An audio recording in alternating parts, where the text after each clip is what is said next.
Kamusta mga brad? It's me Eric. Welcome back sa Pocket Sense PH kung saan gumagawa tayo ng mga honest reviews tungkol sa mga pabango.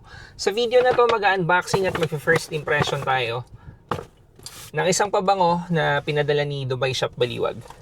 So mainit-init pa to, kadadating lang kanina. Maraming salamat Miss Jo. Yung laman niya na pabango, Kadlaj Shiaka Sky. Bagong labas lang to. Alam ko ilo-launch pa lang to this week. Pero may mga videos, may mga reviews na tayo nakikita online na gawa ng mga western influencer. Gano'n naman talaga. So, yun. Familiar na tayo sa brand ng Kadlaj. Familiar na rin tayo sa linya ng Shiaka. Okay naman halos lahat sila sa scent eh.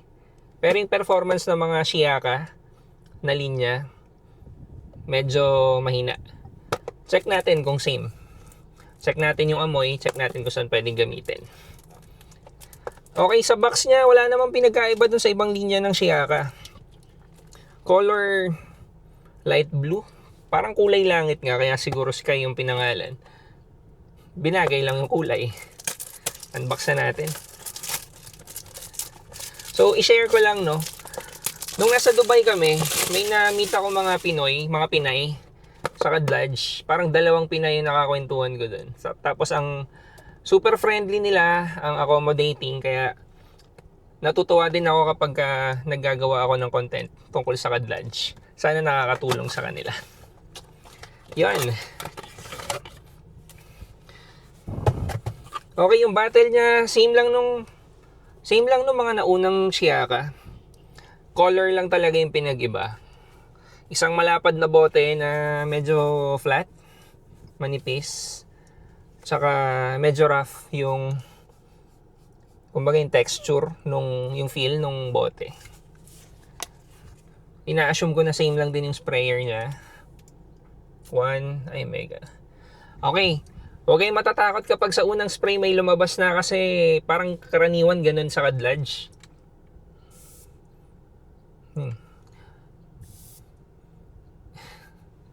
Mamaya pa sana ako magko-comment tungkol sa amoy. Pero nung pag-spray ko, may naalala ko sabon. Parang sabong panlaba. Amoy malinis. Nare-remind niya ako sa sabong panlaba. Hindi ko alam kung Tide o binabalik niya yung memory ko ng bata, yung mga pinapadala nila mama galing Saudi na sabon. Sobrang dami nun sa cargo. So parang amoy malinis na laundry, ganun. Yung kinukwento ko tungkol sa sprayer, ganun na kasi yung design yata ni Kadlaj para sa lahat ng bote niya. Pwedeng mali ako, pero ilan na yung bottles ng Kadlaj na na-open ko. Tsaka naging issue na rin to before, na sa unang spray mo may lalabas.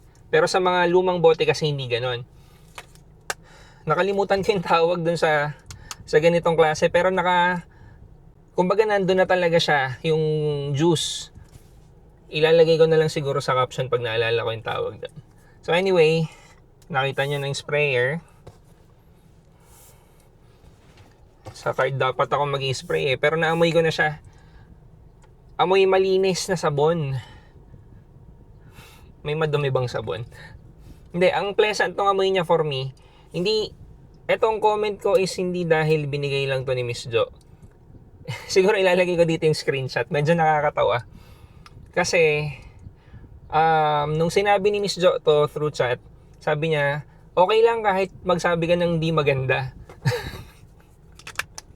So, yun.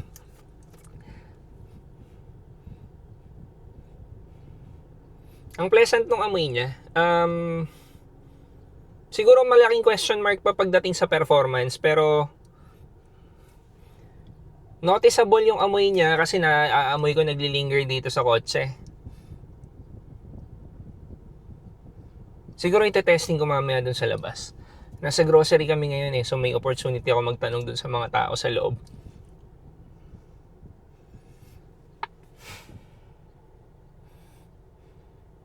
Very aromatic yung dating. Unang spray ko, konting citrus pero nananaig yung pagiging aromatic niya. Amoy malinis. Pwede ko tong ilinya dun sa Shiaka Snow. Kapag may nagtatanong sa akin, kapag may nagme-message, ano yung pwede kong gamitin na amoy malinis, hindi ganun kalakas yung projection kasi nahihilo ko sa ibang pabango. Pasok to sa ganung kategorya. Medyo matagal na yung last time na naamoy ko yung Mueller Cologne. Pero yung Mueller Cologne kasi yung isang nakakapagpaalala sa akin ng mga amoy malinis sa sabon. Parang Irish Spring na sabon. Siguro pwede ko rin to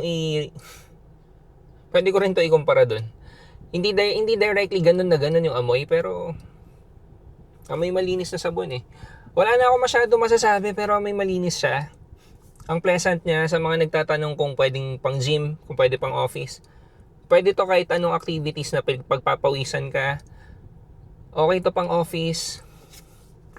Amoy malinis lang talaga. Pwede siya kahit kailan. Malaking question mark lang yung performance, pero ina-assume ko na hindi ganun kalakas yung performance na ito. If full wear ko siya today, so siguro orasan ko mamaya kung gaano katagal maglalast. Papaamoy ko rin sa wife ko mamaya. Tatry ko mag-survey kung ano yung sasabihin ng mga tao tungkol sa amoy na ito. Tapos gagawin ko na lang siguro ulit ng video pang close. Pero ang assumption ko, madali itong ma-appreciate ng mga tao kasi amoy malinis lang siya.